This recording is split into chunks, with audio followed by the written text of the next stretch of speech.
excuse me. Let's begin. In the last couple of shiurim, we were going over this sugya from the beginning in the Gemara, and again, I'm going to do a very quick recap so that we could move on. Our basic comes from this word here, Yoma Kippurim Asur Ba'akriva B'Shtiya, etc. And all the other. So the Gemara wants to know, why does the Mishnah say, why does the Mishnah say Asur when it should say that he's Chayav Karetz? Somebody who eats or drinks on Yom Kippur is Chayav Karetz. So the Gemara answers that the Mishnah is talking about Chatzir. So Chatzi Shiur is Yuv Karetz. The basic in that question, why does it Karet? Because it's talking about a case of eating or drinking on Yom Kippur where you're not Chayav Karet, but it's still forbidden.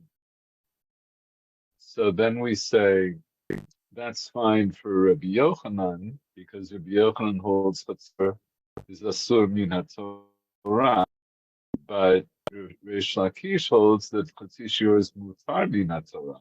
So why, for him, does it say Asur? And so we answer by saying, Reish Lakish says Asur because he holds that Chatzi Shiur is Asur Midurabanan. So far, so good.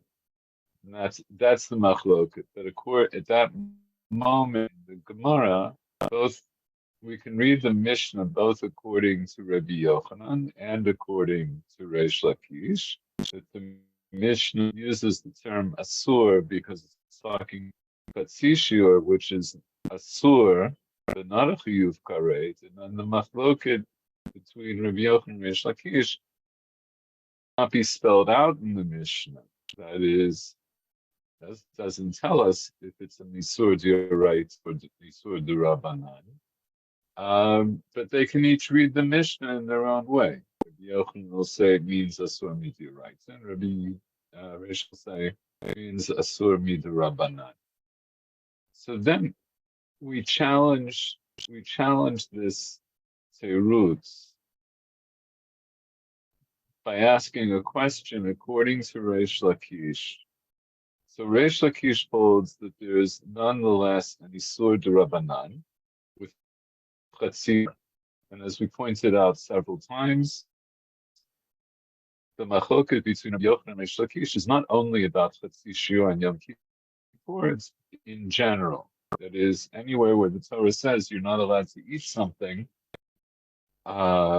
they're both going to say Chatzi Shiur is Asur, but Rabbi Yochanan will say it's Asur Mid'Oraita, and Reish Lakish will say it's Asur Mid'Rabanan. So the Gemara asked, if it's true that according to Reish Lakish, Chatzi Shiur is Asur Mid'Rabanan, then a person who makes a shvuah not to eat a Chatzi Shiur, and then he goes ahead and eats a Chatzi Shiur, something that the Torah forbids him to eat, that he should not be chayav a shvuat bitui. Why not? Why won't he be chayav?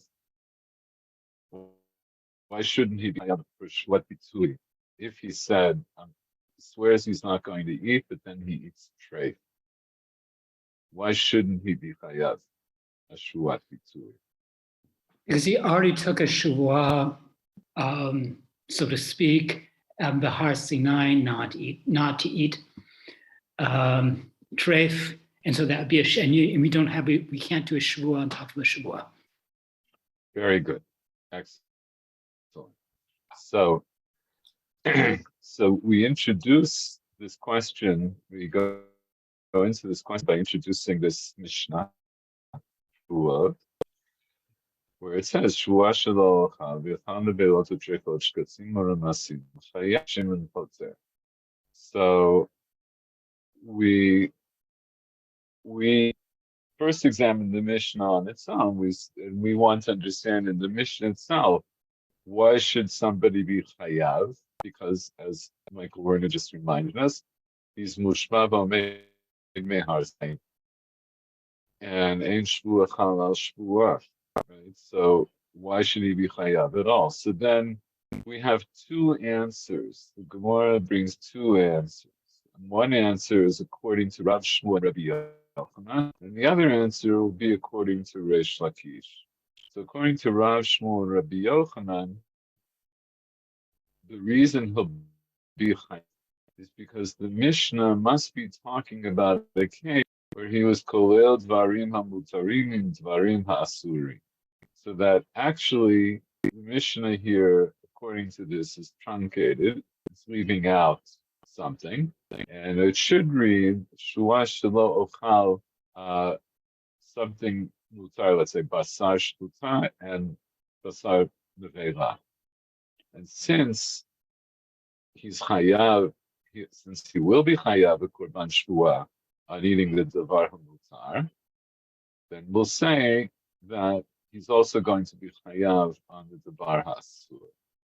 So that's one answer. And then we can call this the green eggs and ham rule. wait, what? Why is that? Because if you say I will not eat green eggs and ham, even though ham is treif, it is included in the shua because of the kolel, the shua kolel. And also because it's Rabbi Shmuel and Sam I am, but we won't go there. Okay, all right, let's not push it too hard. Okay, it's also Rav and Shmuel, not Rav Shmuel, but okay, nonetheless. And then, as an aside, Rashi explains how Rav Shmuel and Rabbi Yochanan understand Rabbi Shimon. So, if it's true that it's talking about what we're calling now an Isur, so then why is Rabbi Shimon poter? So Rabbi Shimon he doesn't hold by this idea of he has a machloket with the Tanakama about that concept. Whereas Reish Lakish says he understands the Mishnah differently. He understands that when this person took a shua not to eat, he was really taking a shua not to eat a chatzi shiur. And either according to the Rabbanan, where he would have to add these words that he said shua shelo chal chatzi shiur, and then he ate the veilot and shofar. He said it's the way it appears in our Mishnah, shua shelo, and that would be then according to Rabbi Akiva, who holds that a person who makes a shua to eat, he's chayav for a kol shuhu. And so what do we accomplish now? So how does this answer the question? Why is he chayav for the shvua if it's only talking about a chatzi shiur?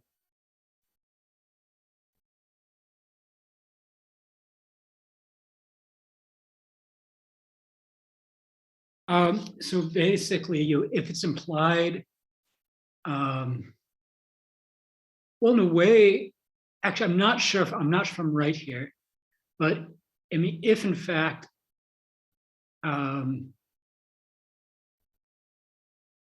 wait, I think you're thinking about this too much. Why was, according to part of our question here, part of the question that Gemara had on the Mishnah is, why should he be chayav? He's mushbav on Har Sinai.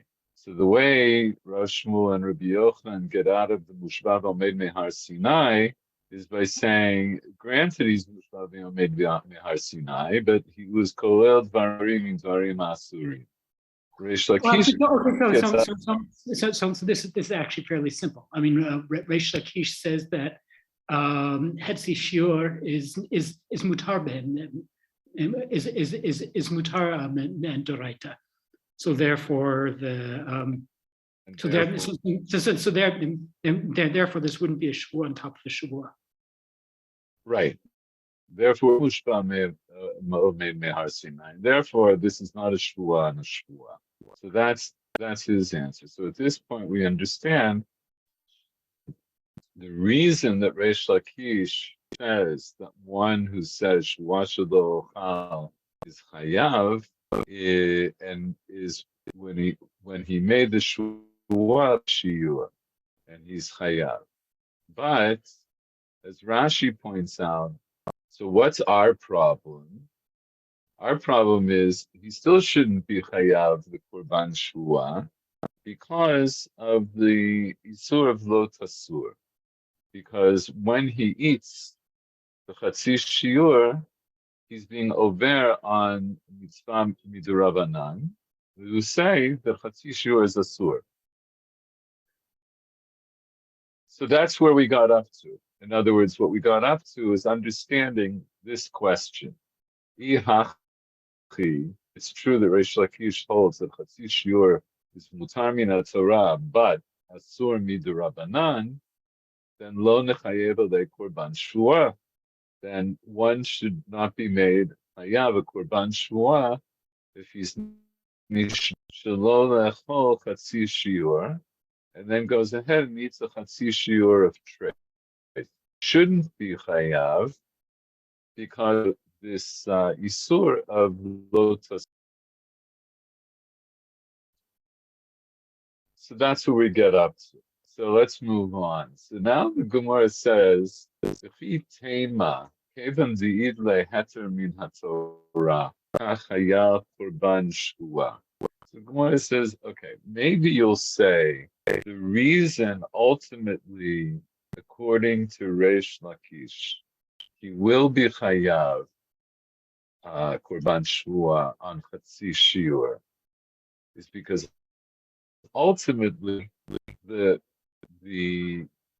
food that he's eating is mutar min haTorah. In other words, this part of the Gemara, to my mind, it's a little bit awkward. But what the Gemara is saying is the way I understand Rashi. The Gemara is saying, granted, there's this problem of lo tasur, and because of lo tasur, he shouldn't be chayav korban shvua. But let's say, in other words, maybe you'll say that issue of lo tasur is not relevant because it's not. And here I'm adding in my own understanding. It's not legufo shel inyan. The idea that he's not allowed to eat the chatzi shiur midrabanan is not relevant when it comes to the context of swearing not to eat. That is, it's an issue, but it's a side issue, and it shouldn't affect the sense of the korban shvua. That's how we're going to understand. If you'll say, since he has, the Chatzi Shiur has a heter min haTorah, and Rashi says, Ein ze mushba miSinai, right? In other words, the Chatzi Shiur, he's not mushba miSinai on the Chatzi Shiur per se. And when he makes a shvua about it, chayala shvua, then the shvua is chal, the shvua is effective, and it'll make him chayav.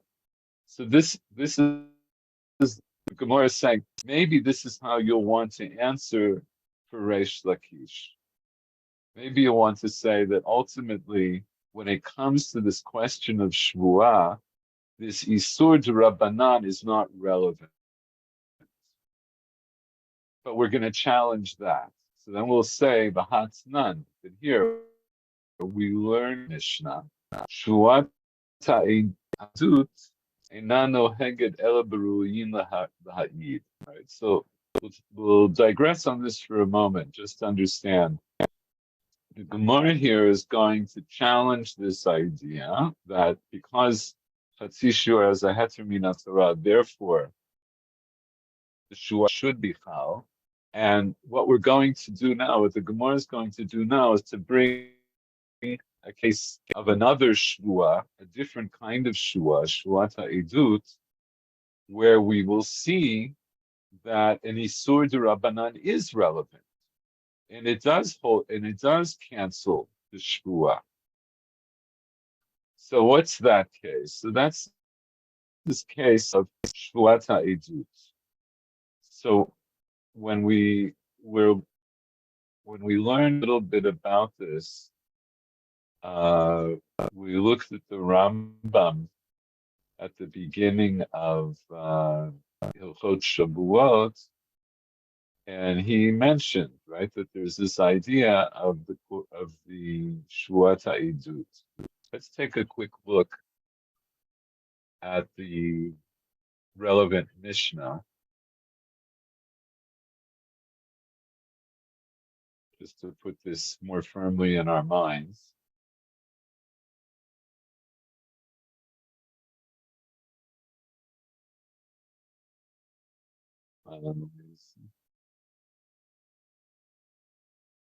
Let's look at two things. Also, just to remind ourselves of the source. So the source for this we already saw is in Vayikra Parak. Just a second.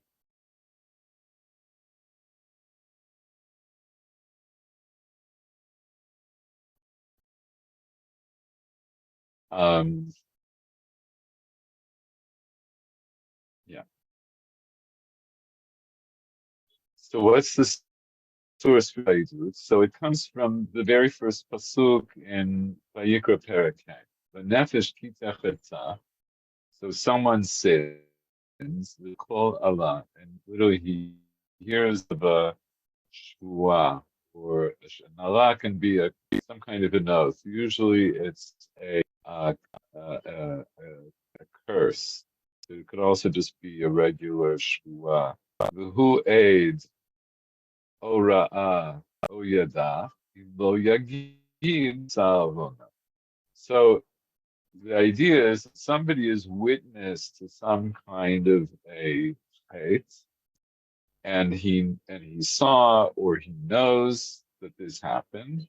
So if he doesn't tell, in other words, if he doesn't bear witness, if he doesn't give testimony, then he carries. In other words, everybody who sees something that is witness to something that could be relevant in a court case has a chiyuv d'oraita to bear witness. And if you don't bear witness, then you're then you carry your sin.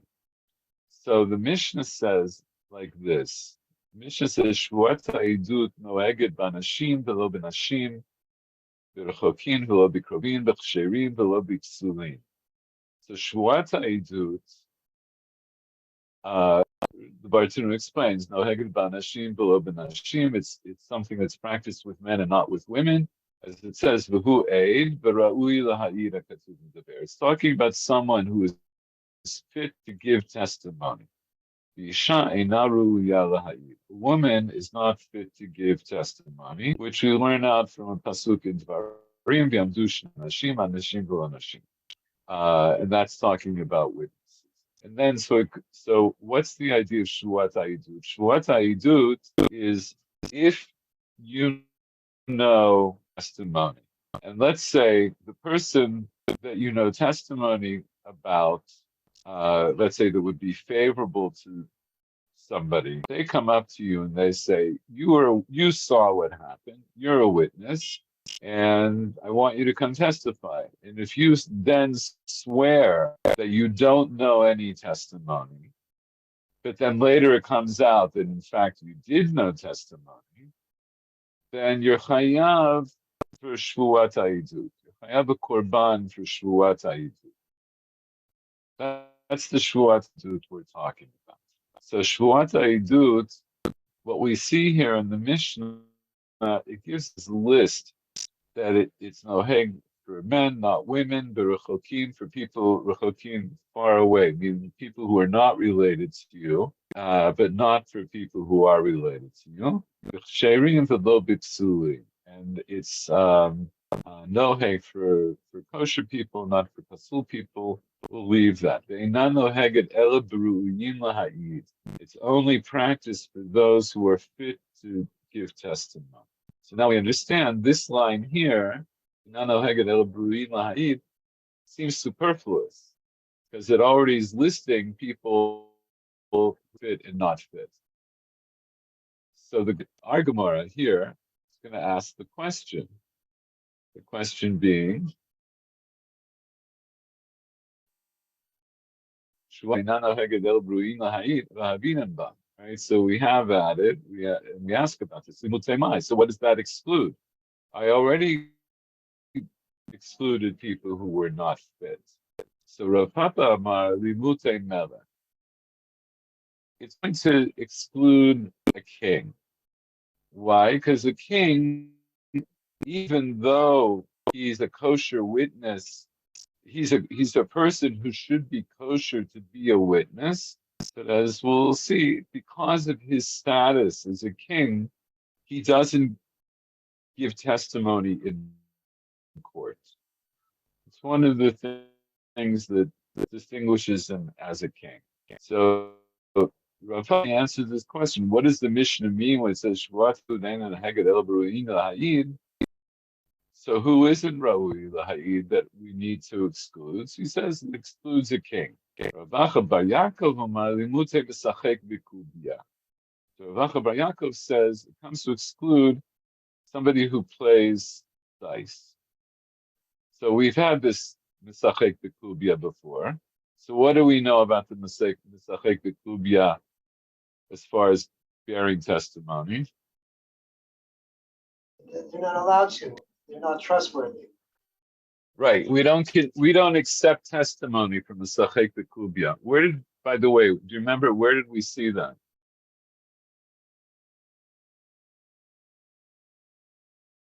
Where else did we have the case we needed to give? I remember it was also bird racers, pigeon racers. I'm trying to remember where. Yeah. Where else did we have a case? Not in the Shir on Yoma, but where else did we have a case? People who have to bear testimony. Rosh Chodesh. For Rosh Chodesh. Sorry, Misachek B'Kubya is not fit to give testimony for Rosh Chodesh. Yeah, so at the time we looked there, we were learning the Mishnah Rosh Hashanah, we looked at the Mishnah Sanhedrin, and we talked a little bit about it. Okay. So now Got a question here. I mean, if it's excluding specific classes of people, why not simply name those classes of people rather than saying generally, people who are not fit to be witnesses? that's a good question. So there's a stylistic kind of answer that this is the. I'll put it to you this way: when we learn the Mishnah by ourselves, not necessarily in the style of the way the Gemara understands it, we might not think anything of this line that says "Einu noheget ela b'ru'uyin laha'id," except maybe it's a way of telling us that there are more things here that we didn't mention. In other words, the Mishnah gives us Nashim, Vin, and Psulin. They're not fit to give their testimony. So when it says Einan noheget ela b'ru'uyin laha'id, so we could understand that either that is in Misakim, just like it's just like what's the word from Misakim? It's totally not. It's like toting up what we know already. But the way the Gemara always understands a Mishnah like that, in other words, whenever a Mishnah gives us details and then it gives us a klal, so then why did I need the klal? I already had the details. So the Gemara always has this approach. The Gemara says that it's there to indicate something that was not listed. So then you could ask, well, if the only thing that it didn't list was one more thing, then why didn't just list the one more thing? But very often the case is that it comes with more than one thing. We'll leave that aside. For our purposes, in terms of understanding the Gemara's question, it's enough for the Gemara to say it comes with one thing that was not already listed. So it's there are many Mishnayot like this which have lists, and the lists are not complete, and so then there'll be a cloud, and so this is our cloud.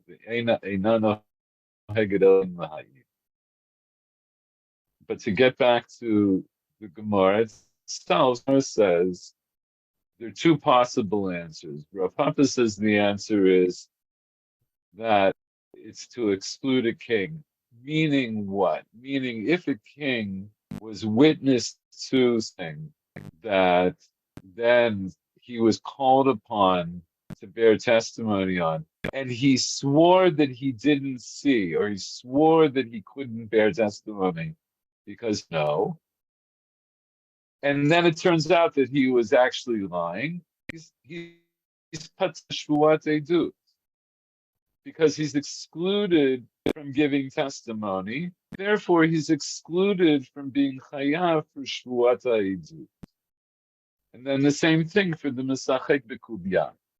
Mesachek B'Kubya sees somebody do something that then later they want him to testify about, and he swears, I didn't see it. I swears I'm not a witness. But then it turns out that he, in fact, could have been a witness. Also, according to Rav Acha Bar Yaakov, he's also punished from Shvuat Ha'edut because he's not fit to give testimony. Both the king and the Mesachek B'Kubya are not fit to give testimony. So when the Mishnah says Shvuat Ha'edut Eina noheget ela b'ru'yin lahayid, it means except for either a king, according to Rav Papa, or Mesachek B'Kubya, according to Rav Acha Bar Yaakov, or it could be that actually they both be, but they're giving different examples. So it could be that there's more, it includes both of those. But for our purposes, it's enough now to understand this case in Mesachek B'Kubya. V'ha-Mesachek B'Kubya mi'oraita michzeh chazid Rabbanan hu tzluhu. So now the Gemara says, wait, according to Rav Acha Bar Yaakov, who says it's Mesachek B'Kubya, but we know that the Torah, in fact, does recognize the testimony of Mesachek B'Kubya. And it's only the Rabbanan who say that he's pasul to give edut. And therefore, and nonetheless, the lo kachayala leishvua for the shvuat ha'edut that a Mesachek B'Kubya takes, according to Rav Acha Bar Yaakov, achal. So what do we see? We see that in the case where there's a Zeirah de Rabbanan, that a Mesachek B'Kubya can't give testimony, that's enough, in fact, to exempt him from a Shvuat Ha'edut.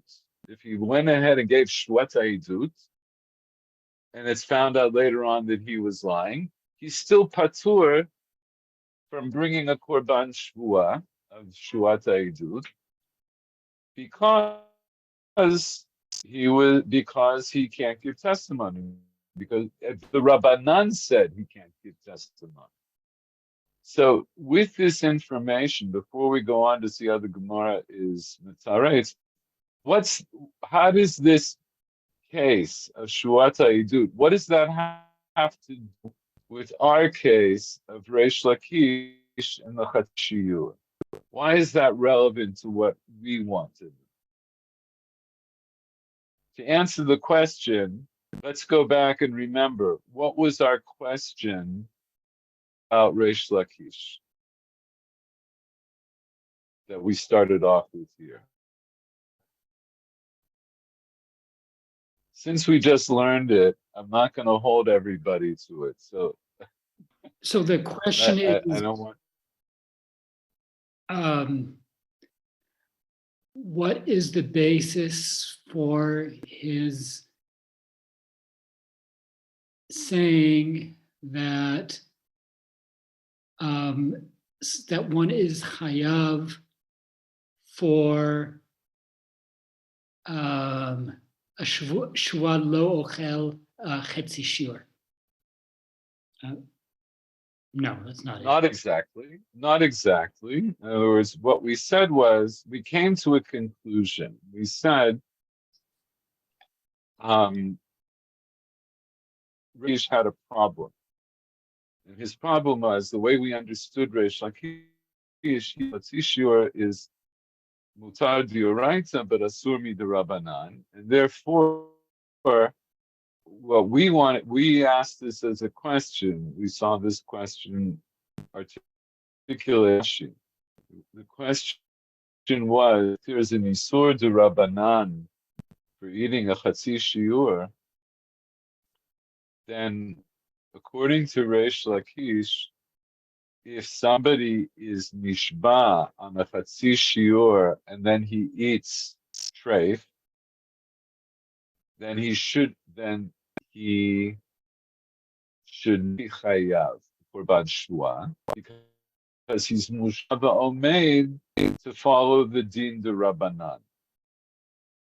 So at the beginning now of this part of the sugya, we push that aside. We say maybe Reish Lakish would answer us by saying, nonetheless, because the Torah is matir, the chatzi shiur, then the shvua is chal. The shvua shelo ochal, and he eats a chatzi shiur of treif. It's chal because the Torah nonetheless permitted him to eat it, and I will set aside the derabanan aspect. So now what do we see in the case of Shuat Ha'idut? That seems to contradict that. Can't set aside the Rabbanan aspect. That you can't set aside the Durabanan aspect. That we see that if it's true that a Mesachek B'Kubya makes Shuat Ha'idut, and he's patur for the Shuat Ha'idut because he's not Ra'ui La'id, means even in a D'oraita context, Shuat Ha'idut, the din de Rabbanan still stands. It still has weight. And because it still has weight, it cancels his chuv for Shvuat Ha'idut. So, by the same token, the Rabbanan of not eating a Chatzi Shiur should not get canceled out. It still should have weight to say that somebody who swears they won't eat Chatzi Shiur, they eat a Chatzi Shiur of treif, even though it's only the Isur D'Rabbanan, should also be chayav for Shvuah. That's why the Gemara brings this example, right? So let's just read it again. Right? So the Gemara says, "V'chi tema kevan di'id le'heter min haTorah." If you'll say, since the Chatzi Shiur has a heter from the Torah, Yal Korban Shua. Therefore, the Korban Shua should still take effect because the Torah itself would recognize the But then I'll challenge you from this Mishnah, Mahatanan. Shluat ha'idud eina noheget ela beruyin laha'id. Shluat ha'idud is only noheg for those who are fit to apply. And then we ask about that. So what does that exclude? So Rav Papa said it excludes a king. We'll look at Rashi on this in a moment. It excludes a king. King can't testify. Rav Eko says it comes to exclude the Sacheg v'Kubya. So then we continue. This is really the Gemara's question. But here, the Sachek B'Klubia is in fact fit to testify midioraita. It's only the Rabbanan that said he's pasul for testimony. V'lo kachayala alei shua, and the shua isn't pal. Just because he's restricted to Rabbanan. So just like Reish Lakish says that you have a restriction midu Rabbanan not to eat Fatih Shiur, he can't. What we're saying is that Reish Lakish can't just set that restriction midu Rabbanan aside to say no, still chayav what to be tui because the Torah recognizes. Here, the Torah recognizes the Nesachek B'Klubya also as being a kosher witness. It's only the Rabbanan who says it's not a kosher witness. So why shouldn't he also be patur from Shuat HaIdut and Nesachek B'Klubya?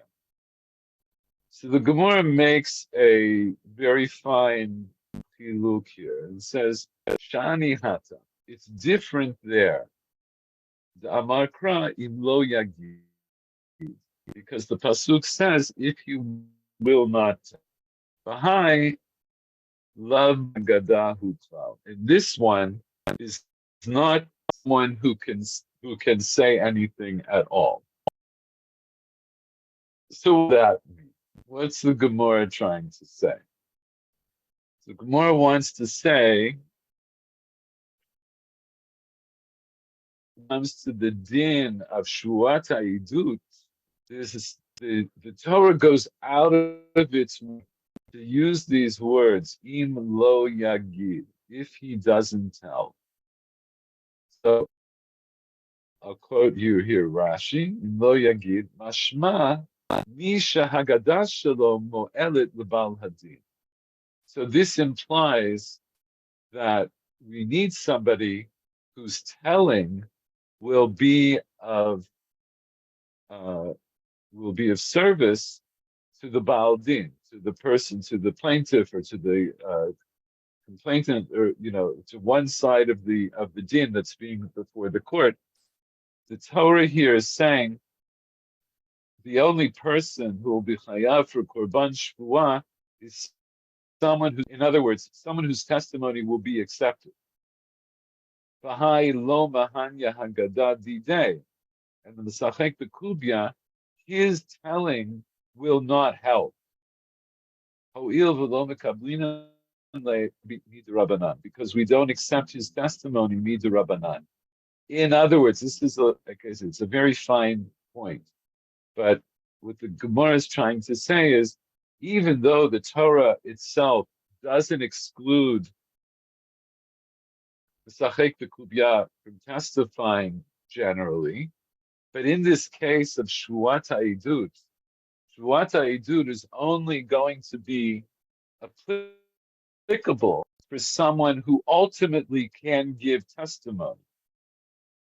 And so for whatever reason, if for whatever reason somebody's testimony is not going to be accepted, even if it's because of a restriction to Rabban, he's excluded from this parsha of Shuat HaIdut. This is in contrast to the Isur D'Rabbanan of Chatzi Shiur, where since the Torah itself doesn't tell us that we're not allowed to eat a Chatzi Shiur on Yom Kippur, or it doesn't tell us we're not allowed to eat a Chatzi Shiur for which then if I make a shvuah, I eat a chatzi shiur, and then I eat a chatzi shiur of treif, right? The Torah doesn't tell me I'm not allowed to eat a chatzi shiur of treif, and then if I make a shvuah about it, the argument is there I can separate out the din d'Rabbanan. In the chatzi shiur case, the chatzi shiur says you're not allowed to eat a chatzi shiur. I can separate out the Isur d'Rabbanan aspect of that because the Torah itself permits it. But here, even though in principle the Torah accepts the testimony Masachek V'Kubya, but once the rabbis restricted us from accepting his testimony, then no longer falls in the Torah category of somebody who can give testimony.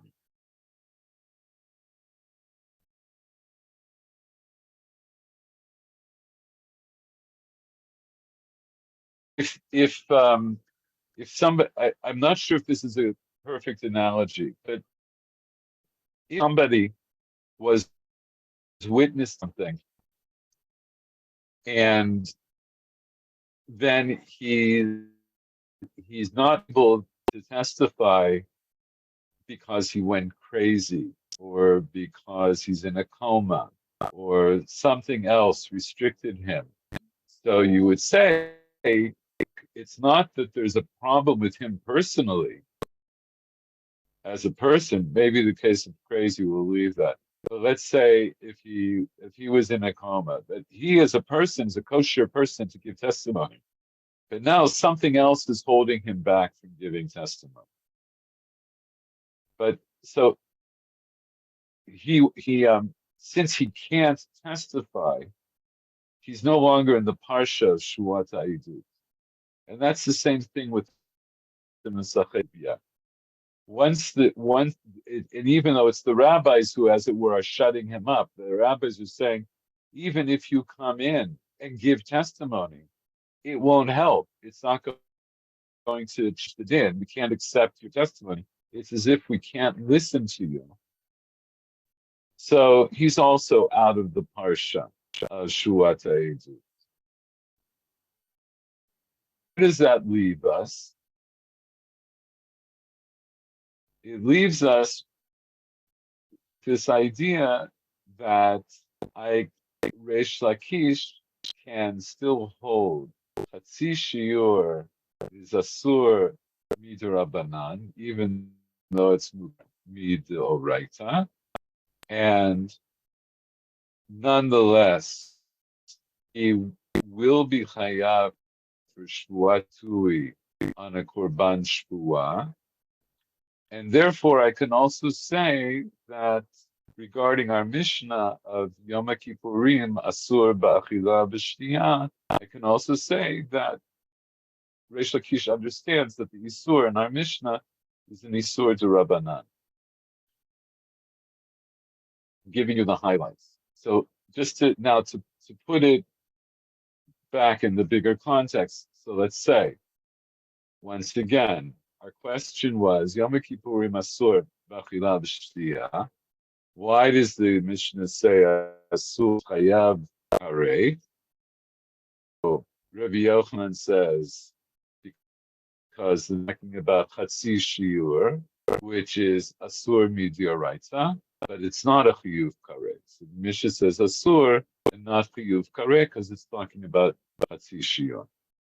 Reish also says it's talking about Chatzi Shiur. But according to him, it's hardly, but it's Asur Midirabanan. So then the Gemara wanted to know if that's true. Chatzi Shiur is Asur, eating Chatzi Shiur of something forbidden or at a time when you need to eat is an Isur D'Oraita, but I'm sorry, is a Hetzir D'Asur D'Rabanan. Then should he be chayav a korban shvuah? After all, the aspect of it being an isur d'Rabbanan should play. And if he's nishba not to eat a chatzi shiur, even though he's mushbava omeid and he eats treif, even though he's not mushbava omeid not to eat treif, and you would think that he's patur from the korban shua, he should still be chayav because of the Yisur de Rabbanan.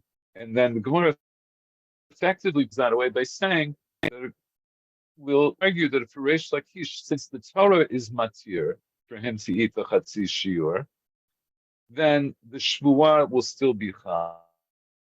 The fact that there's an Isur de Rabbanan is not directly germane to the question of the Shvuah. So then we challenge that and we say, but then why is it that a Mesachek B'Kubya is patur from Shvuat Ha'idut? Why don't we say that since he is pasul midrabanan when he makes a shvuah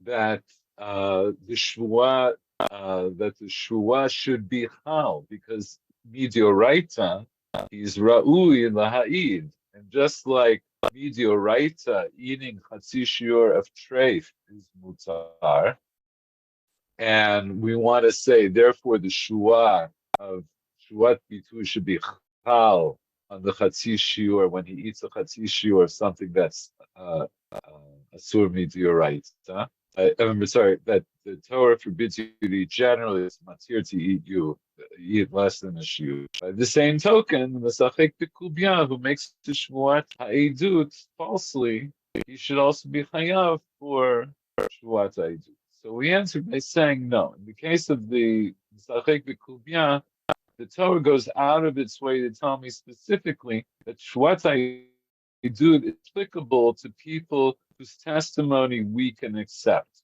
And so, if for whatever reason, if we can't accept his testimony, he's out of the parsha Shvuat Ha'edut, and his shvuah is not chal. But the dioraita aspect of that chatzi shiur is mutar midioraita according to Reish Lakish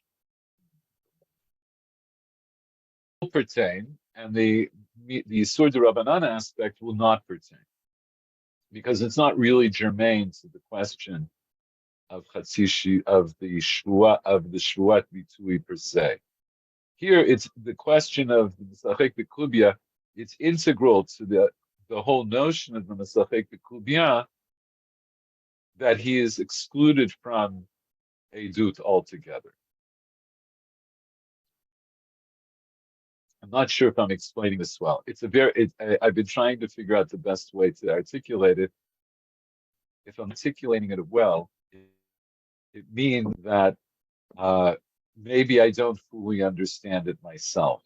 But I think what I've presented is how to understand it. In the case of the Chatzi Shiur, we're going to set aside the D'Rabbanan aspect because it's not really directly germane to the Shvuah.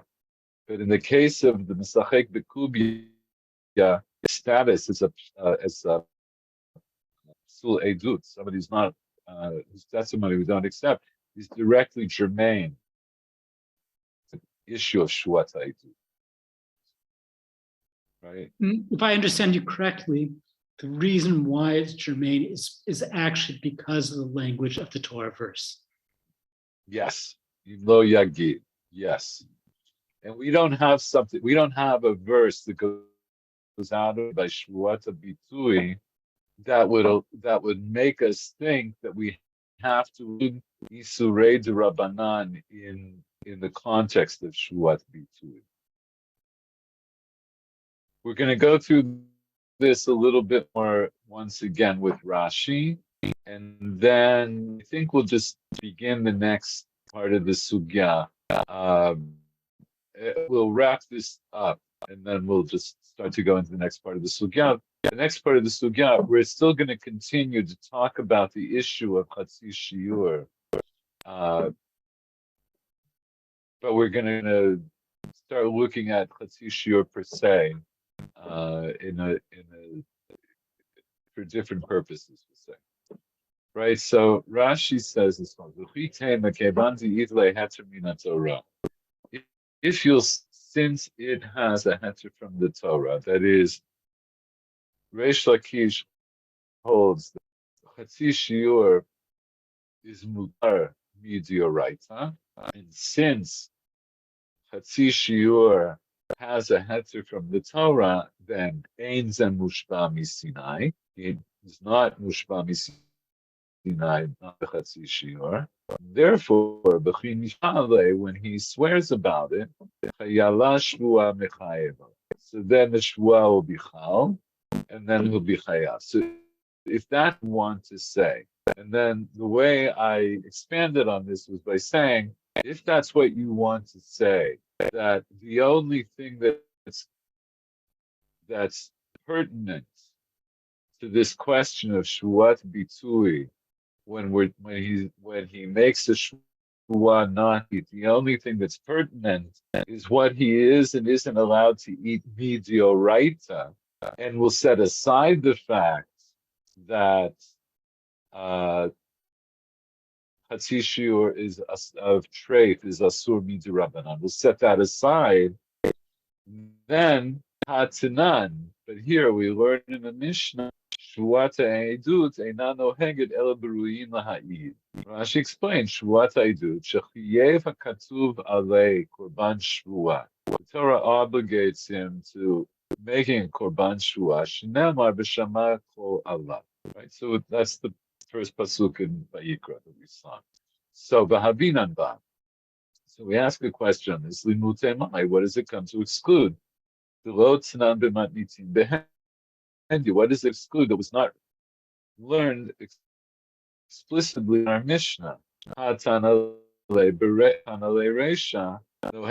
We already learned in the Reisha, no heged ba'anashim, below benashim, beruchokim, below bekrovim, beksherim, below right? So that was the question that we asked when we were in the Mishnah. What is this line that says, what does that come to exclude that wasn't already excluded? So Rav Papa says, Limute Mela, Nan Bei, Lo Mein, Lo Meidino. So we're not going to go into this din, but you're welcome to look. It's the Mishnah in Sanhedrin. Here I have the Marenakom here. It's Perek Bet Mishnah Bet, where it talks about the dinim of a king. And there are reasons that the king is excluded from testifying. That due to his status as a king, the Torah excludes him from testifying. So a king cannot testify in court. So therefore, since we don't accept his testimony, then even if he makes a shuat,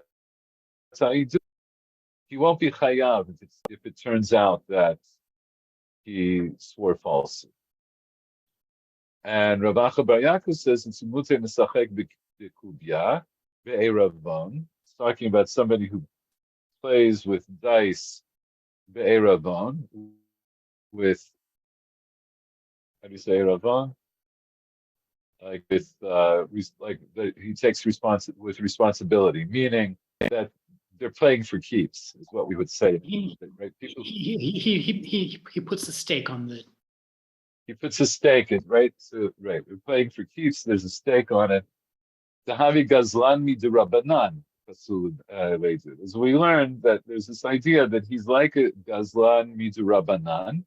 It's like he's taking money away from the hands of the people who were there. And as we explained, even though everybody's sitting down and they know that, everybody might lose, but the assumption is that I think that the real assumption is each person thinks they're going to win. And so when they lose money, it's as if someone stole it from them.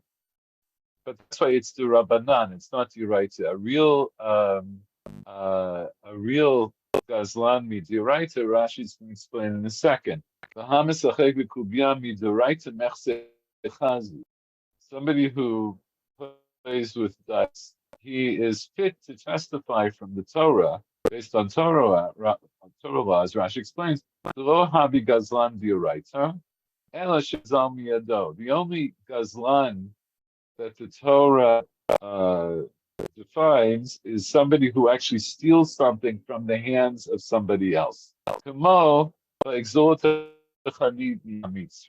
Kach mefarish b'Baba Kama. This is an example from Pasuk and Shmuel. It's describing different people who fought under David. And here it talks about, I can't remember now which one it was. We can look at it in a second. Ish Mitzri Asher Ish Mitzri Ish Mareh V'yada Mitzri Chanit. So he smote this Egyptian, and in the hands of this Egyptian was a spear. V'yered elav b'shevet, and he knocked him with a staff. Vayigzol et hachanit miyad hamitzri. He stole he robbed the chanit from the hand of the Mitzri. Vayarhagehu b'chanito. He killed him with that spear that he took. We should really look at this just to get a better thing. But the main point here is it's just showing it's to define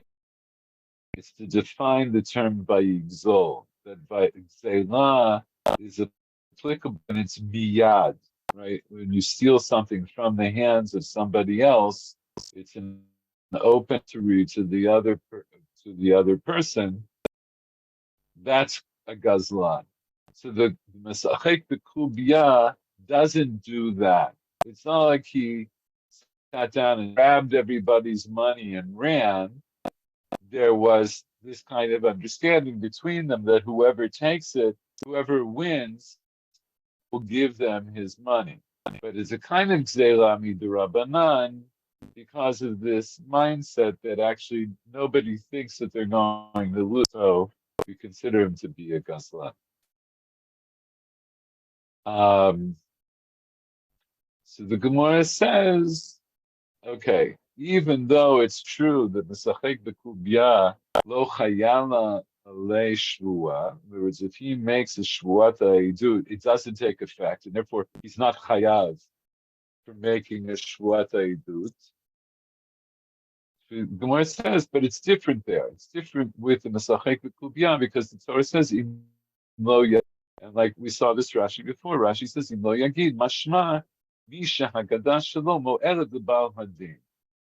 That the Torah explicitly only includes in Shvuat HaYidut someone whose telling is going to be of help to the Baal Din. The high, the Mesachek B'Kub, this one, the Mesachek B'Kubya, Hanya Haggadah Didei. His tell is going to be helpful. In other words, even if he tells, right, Ho'il v'lo mekavlin lami d'Rabbanan. Since we're not going to accept what he tells, he's of no use to the Baal Din, and therefore it's as if the Torah itself excludes him. So the Torah doesn't exclude Chatchila Mesachkei B'Kubya, because it doesn't. Torah itself doesn't call Mesachek B'Ya Gazlan, but it doesn't matter because the Torah will only be Mechayev B'Korban Shvuat Edut for somebody who can give testimony, and he can't give testimony. Okay. So at this point in the Gemara, this is the end of the first part of the Sugya. Everything we've done now is to get up at least to this point. And what we've concluded now at this point is that there are two ways to understand our Mishnah. In other words, now that we've answered up all the questions about the Mishnah and also about Reish Lakish on the Mishnah, I'll go back to my original understanding of Rabbi Yochanan and Reish Lakish. When our Mishnah says Yom Kippurim Asur B'Achila B'Shtiyah, so now I understand that Rabbi Yochanan says it means it's forbidden to eat or drink even a Chatzi Shior Midioraita on Yom Kippur, even though you're not Chayav Kareh. And according to Reish Lakish, it's that even though the Torah allows you to eat a Chatzi Shior on Yom Kippur, but the Rabbanan forbid you to eat a Chatzi Shior on Yom Kippur. So that's that. Yes, Michael Schwartz, did you want to say No, something? I just, uh, if I understand correctly, what the Gemara is saying here with Thinking Lo Yagid, it's basically supporting what Resh Lakish is saying, that you can ignore the derivative aspect. It's supporting his argument. We bring it so that ultimately it doesn't directly support him, but we bring it so that we don't have a question against Resh Lakish from the issue of Shuwata Idut. We wanted to have a kasha on Resh Lakish from Shuwata Idut. We'll say no, Shuwata Idut is it's like a different story, because there's a special pasuk by Shuwata Idut that says Im lo yagid, like Michael Werner said before. That the Torah itself distinguishes it, the parsha Shuwata Idut, with those words Im lo yagid. So that the only thing that's relevant for Shvuata is if we can accept the person's testimony or not. If we can't, for whatever reason, the Torah excludes him from Shvuata Idut. And that's unlike Shvuata Bitui, where the Torah doesn't exclude him from Shvuata Bitui if there's some kind of a drabanan that's attached to the particular Isur that we're talking about. Shvuata Bitui will still be hal, because let's that case, the Isur of eating treif is not excluded from the parsha of Shvuat Bitui. Whereas the Masachek Bekubia is effectively excluded from the parsha of Shvuat Bitui. So in the last few minutes, let's just do a quick cursory reading of the next part of the Gemara, and then that's where we'll pick up next time. So now the Gemara here says, "V'chol heicha da'anush karet lo tani asur." So I just also explain that. I think I may have shown you this, or we talked about the Hagot of Bach, the Gemara. I just want to explain to you how I decided to do my own sheets, but just so you understand. 1 second.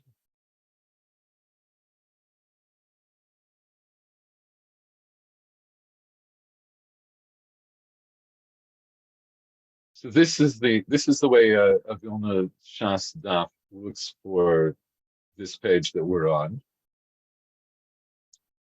and we're up to here. Kol Heicha. So you see it says V'kol Heicha, and then it has in round parentheses. It's important to distinguish because in the Vilna Shas, there's a difference between square brackets and round parentheses. So you see there's round parentheses, and then there's a Rashi Aleph. So that refers us over here to the side, the Hayota Bach, and the Bach tells us to read this Gemara a little bit differently than the way it's printed. So the way it's printed, it says, the Gemara is asking a question. The question is, "V'kol heicha ditani anush karet lo tani asur." Right? It's a rhetorical question. Is it true that every place where we learn in a Mishnah or Braita that someone is punished with karet, that we don't learn it in the language of asur? The Bach here actually removes this word, ditani. The first time it says ditani. And wait a second. What I did in the text is I copied it. I put the ditani in round parentheses, which the customary understanding of the round parentheses in the text means that you should not read what's in the round parentheses, and you do read what's in the square parentheses. in the brackets. So this is the way, I'm going to read this to you the way the Bach reads it, because it's actually an easier reading for reasons that I won't get into now. The Bach reads the question as follows. The kol hecha da'anu kared. Is it true that every where someone is punished with karet, that the Mishnah doesn't say asur? That is, our very first, this is going back to our very first question, right? So what was our very first question? What was the first question we asked on the Mishnah? Why does it say asur instead of karet, chayav karet? Right. So the Gemara here is going to challenge the assumption of the question. In other words, the assumption of the question is, should have said chayav karet, and asur doesn't imply chayav karet, right? So why does it say asur? That was the whole assumption of the question. So now the Gemara challenges that assumption. And they say, is it true that every place that somebody is chayav karet, that it say asur? In other words, maybe I can also imply chayav karet.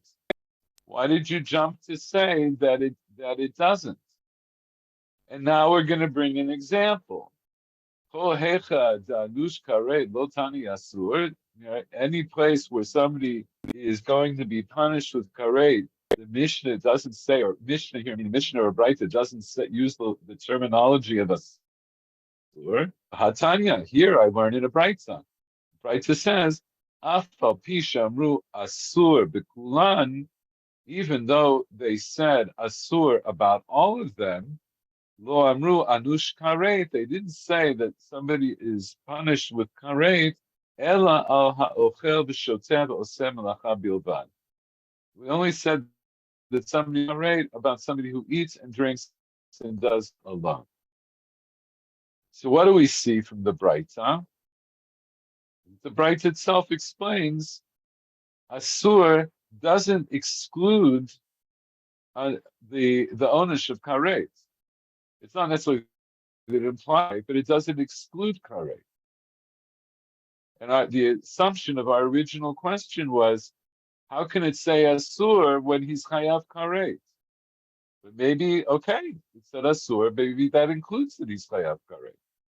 Because we see here, even though he says, "Oh, afa pisha amru asur bekulan, lo amru anush karet el b'shoteh oseh melacha bilvad." So the Gemara says, "Hachikama." The way we understand the Braita that you just brought. Kishamru asur said asur lo amru ela b'kechatzi shiur. They only said it chatzi shiur. About kashiur anush karet. But regarding a shiur, he is in fact punished with karet. Afal pisha anush karet, even though he is punished with karet, ein anush karet ela shoteh v'oseh melacha bilvad. He's only anush karet for eating, drinking, and doing melacha alone. So I'm not explaining all of this. You can all take a moment, or maybe more than a moment. You can go over this yourself in advance of next week. I'll just read a little bit further. Gemara gives another possible answer. V'yibayit ema, and if you want, I'll say ki katani asur, when it learns in the Mishnah asur ashara. It's only about the other ones. The Tanu Rabba Rabbi Yosef b'shar sifrei devei, because Rabba and Rabbi Yosef learned in the other books of the other sifrei midrash, actually of the Beit Midrash of Rav. What did they learn? Minayin liyom kippurim shasur berupitza b'sicha u'b'nilata sandal b'tashmish amita. Where do we learn that Yom Kippur is forbidden to wash, to anoint, to put on your sandal and to have intercourse? The Torah says, Shabbaton, Shvut. Okay. So this stands like this is the next part of the sugya. This is what we'll do next time. And if we have time, we'll go on to the next part of this, which begins here, which says Gufa. And this actually goes into the conceptual argument between Rabbi Yochanan and Reish Lakish about Chatzi Shiur. Why does one say it's a Asur D'Oraisa and one says it's Mutar D'Oraisa? So we'll look at, hopefully we'll get to that next time. I think that's enough for tonight. Any questions, comments, criticisms? No, good. Everybody's wiped out. Let's go to bed. Have a good night. Thank you. Good night.